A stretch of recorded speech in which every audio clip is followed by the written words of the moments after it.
إن الحمد لله نحمده ونستعينه ونستهديه ونستغفره ونعوذ بالله من شرور أنفسنا وسيئات أعمالنا من يهده الله فهو المهتد ومن يضلل فلن تجد له وليا مرشدا أشهد أن لا إله إلا الله وحده لا شريك له وأشهد أن محمدا عبده ورسوله لا نبي ولا رسول بعده اللهم صل وسلم على هذا النبي الكريم سيدنا محمد وعلى آله وأصحابه ومن دعا بدعوته ومن تبعهم بإحسان إلى يوم الدين يا أيها الذين آمنوا اتقوا الله يا أيها الذين آمنوا اتقوا الله اتقوا الله حق تقاته ولا تموتن إلا وأنتم مسلمون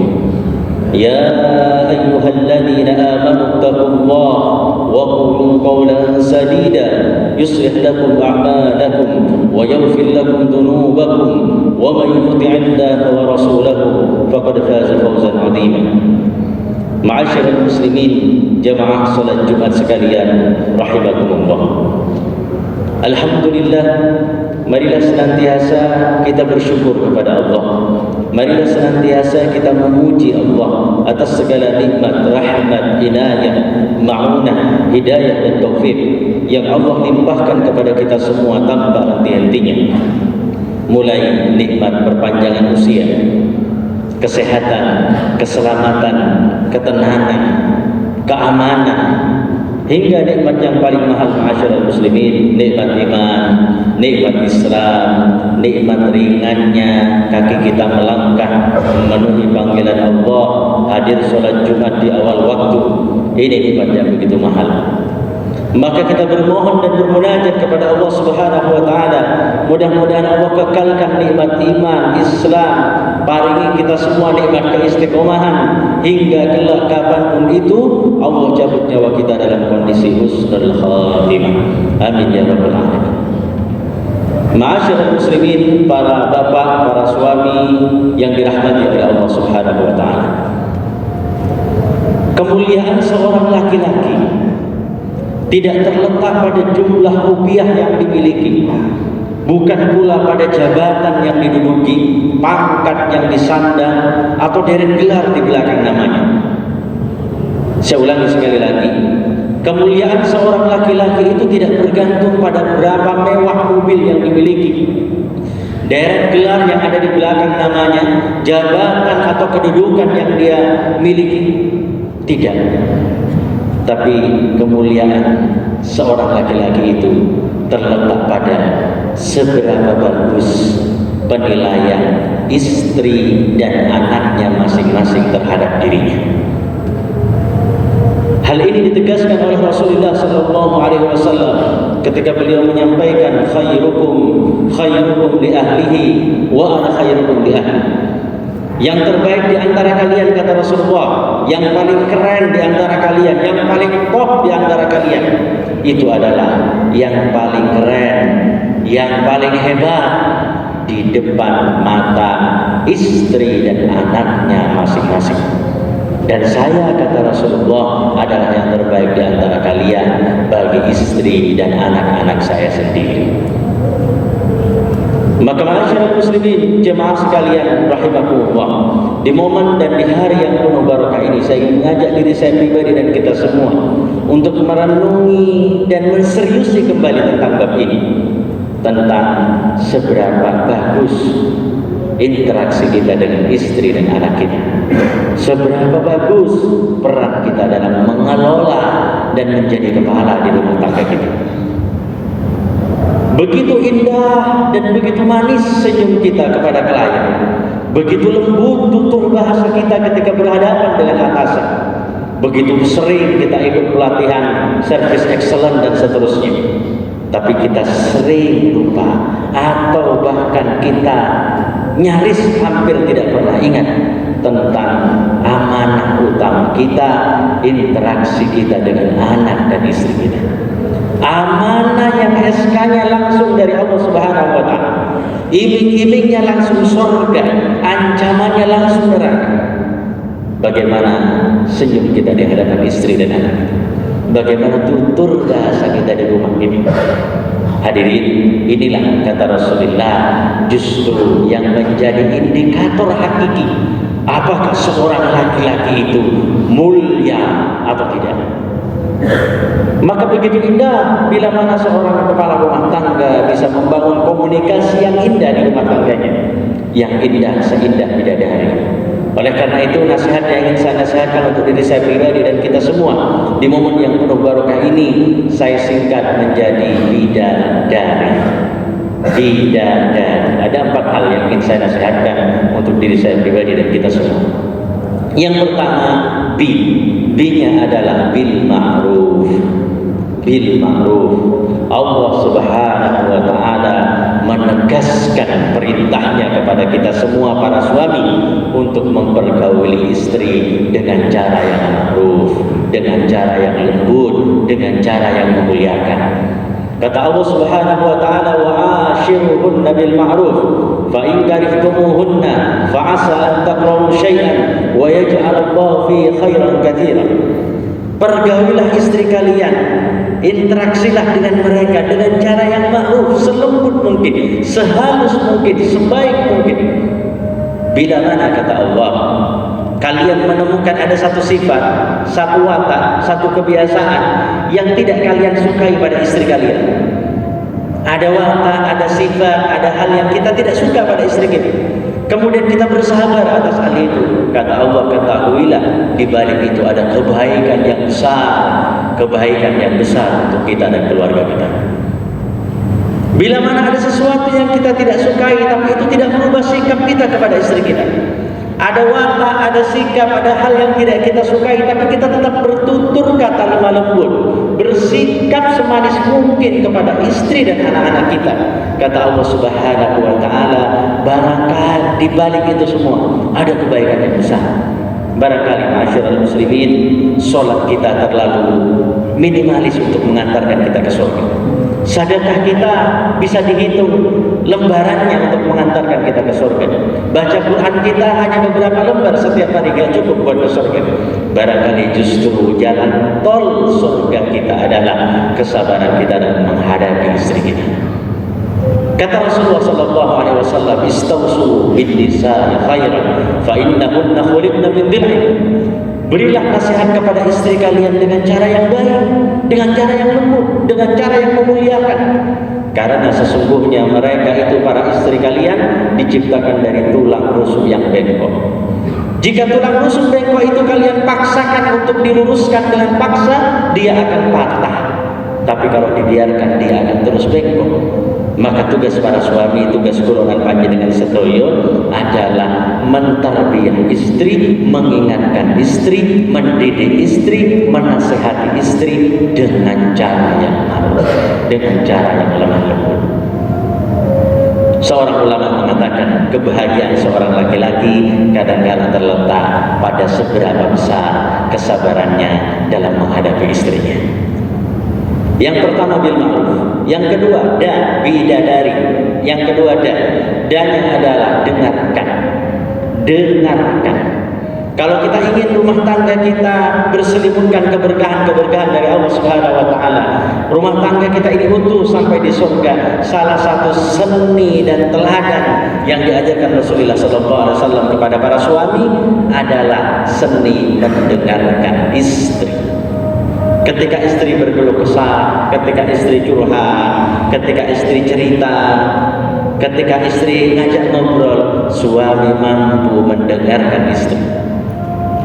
Menurut psikolog, dan mungkin sering kali kita dengar, seorang wanita itu Pak, memang fitrahnya dalam sehari bicaranya itu lebih dari 20.000 kata. Lebih dari 20.000 kata. Sementara kita ini butuhnya sehari hanya 7.000 kata. Sehingga kalau ada istri kita menyampaikan satu pesan, yang pesan itu simple sebenarnya, satu kalimat sudah cukup, tapi disampaikan berpuluh-puluh kali, bermenit-menit, bahkan sampai 1-2 jam ngobrolnya, ceritanya, panjangnya. Itu normal, itu fitrah. Jika ada istri kita mau memesankan sesuatu atau menegur sesuatu kepada kita, ngomelnya panjang sekali, itu fitrah. istri kita itu normal. Maka tugas suami yang dicontohkan Rasulullah sebagai bukti cintanya, sebagai bukti dia punya empati kepada istrinya adalah mampu mendengarkan. Rasulullah SAW di hadis sahih riwayat Bukhari, hadis ini menceritakan suatu saat Aisyah radhiyallahu anha bercerita kepada Rasulullah, bercerita tentang 11 pasangan suami istri. Aisyah kok ngerasani orang lain, Ustaz? Tidak, Aisyah tidak ngerasani. Kata para ulama, Aisyah sedang menceritakan umat terdahulu. Ada 11 pasang suami istri yang diceritakan Aisyah kepada Rasulullah. Hadisnya panjang, baris hadisnya banyak sekali. Dihafalkan tentu sangat sulit sekali karena terlalu panjangnya hadis ini. Saya membayangkan masyarakat muslimin, kalau 11 pasang, itu satu pasang ceritanya butuh waktu 5 menit saja. Itu berarti 11 pasang 55 menit, alias hampir 1 jam. Kalau satu pasang diceritakan Aisyah dengan begitu semangat sebagaimana istri kita cerita, itu butuh 10 menit. Berarti 11 pasang 110 menit, alias hampir 2 jam. Tapi hadis ini begitu indah menceritakan kepada kita bahwa ternyata di akhir setelah Aisyah cerita pasangan pertama, pasangan kedua, ketiga sampai pasangan ke-11, di akhir penghujung hadis ini Rasulullah SAW berkomentar, kalau bahasa bebasnya Rasulullah mengatakan kepada Aisyah, Aisyah, cintaku kepadamu seperti cintanya Abu Zar'in kepada Ummu Zar'in. Abu Zar'in dan Ummu Zar'in itu pasangan yang ke-11, Pak. Artinya apa? Aisyah cerita sepanjang dan selama itu, kira-kira 1 sampai 2 jam. Itu Rasulullah mendengarkan, menyimak, pasang telinga, pasang perhatian, konsentrasi, mampu menilai pasangan pertama, pasangan kedua, ketiga, mempertimbangkan, membandingkan satu sama lain, sampai Rasulullah mampu merespon dengan tepat dan begitu indah. Ini yang jarang kita miliki. Kita ini dengarkan istri 5 menit saja sambil happy, pikiran sudah kemana-mana. 10 menit sudah gak kuat, 15 menit sudah disentak istri. Masyaallah muslimin, Rasulullah seorang panglima perang, kepala negara, seorang nabi. Beliau kesibukannya jauh-jauh di atas kita, tapi interaksinya begitu indah dengan keluarganya. Dan sekali lagi, inilah kata Rasulullah indikator kemuliaan seorang laki-laki. Maka yang kedua, kalau kita ingin membangun lapis-lapis keberkahan di rumah tangga kita, yang kedua, marilah belajar mendengarkan. Marilah menjadi suami yang pandai mendengarkan. Satu, bil ma'ruf, yang kedua dengarkan, bidadari, yang ketiga dan berikutnya adalah diam saat marah.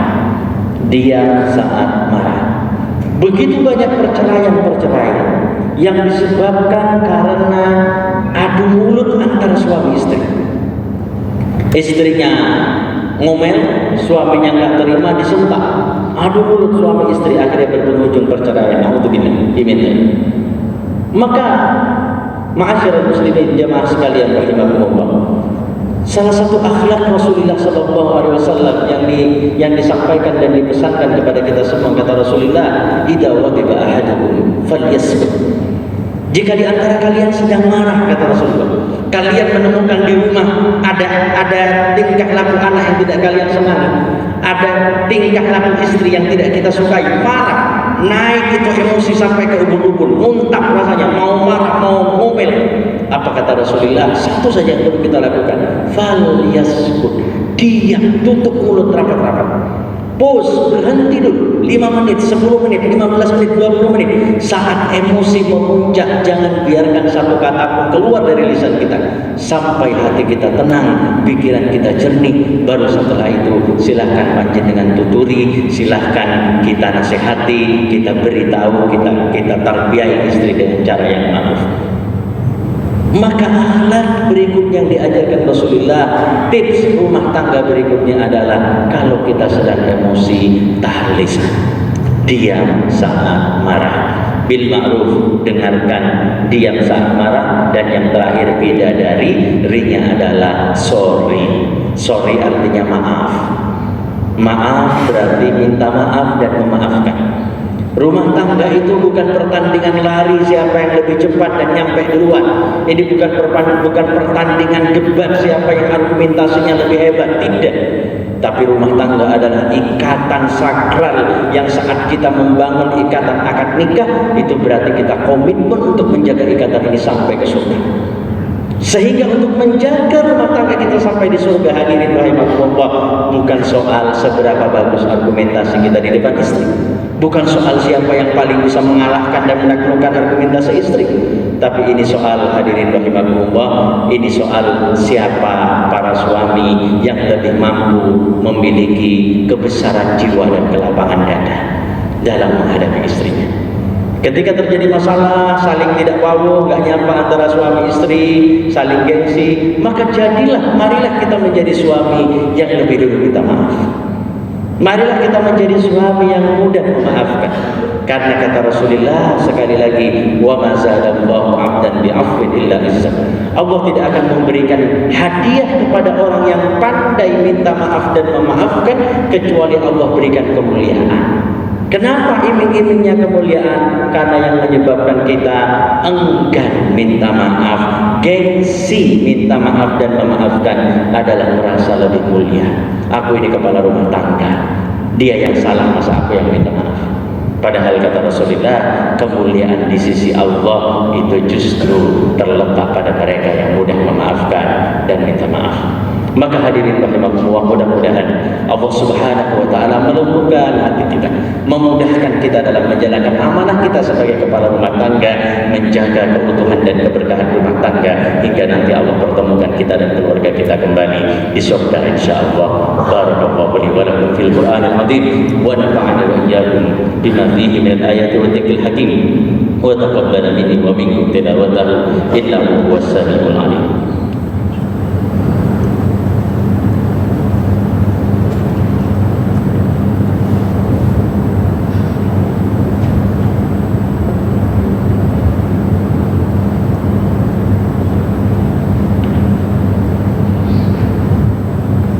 Alhamdulillahi Rabbil Alamin. Assalatu wassalamu ala ashrafil anbiya'i wal mursalin Sayyidina Muhammadin wa ala alihi wa ashabihi ajma'in.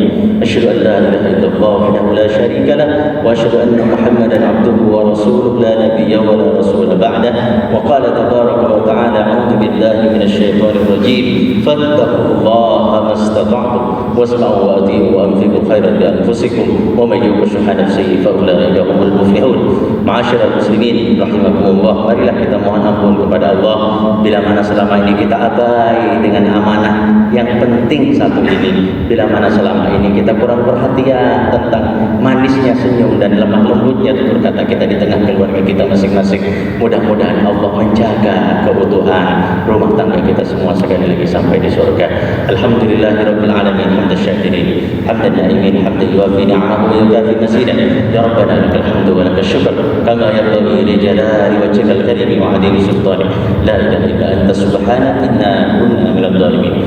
Allahumma fir lil muslimina wal muslimat wal mu'minina wal mu'minat al ahya'i minhum wal amwat innaka sami'un qaribun mujibud da'awat ya qadiyal hajat wa ya kafiyal muhimmat. Rabbana hab lana min azwajina wa dhurriyyatina qurrata a'yun waj'alna lil muttaqina imama. Allahumma a'izzal islam wal muslimin wa adil asyirka wal musyrikin wa dammir a'da'aka a'da'ad din. Allahumma ansur man nasara din wa khudhul man khadala al-islam wal muslimin. Allahumma ansur ikhwanana al-mujahidin fi Palestin. Allahumma ansur ikhwanana al-mustad'afin fi Palestin ala al-yahudi al-ghasidin ala al-yahudi al-mal'unin. Allahumma shaddid shamlahum wa mazzib jam'ahum wa dammir diyarahum. Allahumma a'id al-masjid al-aqsa ila rihab al-muslimin warzuqna fihi salatan qabla mamatina ya rabbal alamin. Rabbana atina fid dunya hasanah wa fil akhirati hasanah wa qina adzabannar. Subhana rabbika rabbil izzati amma yasifun wa salamun alal mursalin walhamdulillahi rabbil alamin. Ibadallahi innallaha ya'muru bil 'adli wal ihsani wa ita'i dzil qurba wa yanha 'anil fahsya'i wal munkari wal baghi 'idatan la'allakum tadhakkarun. Aqimissalah.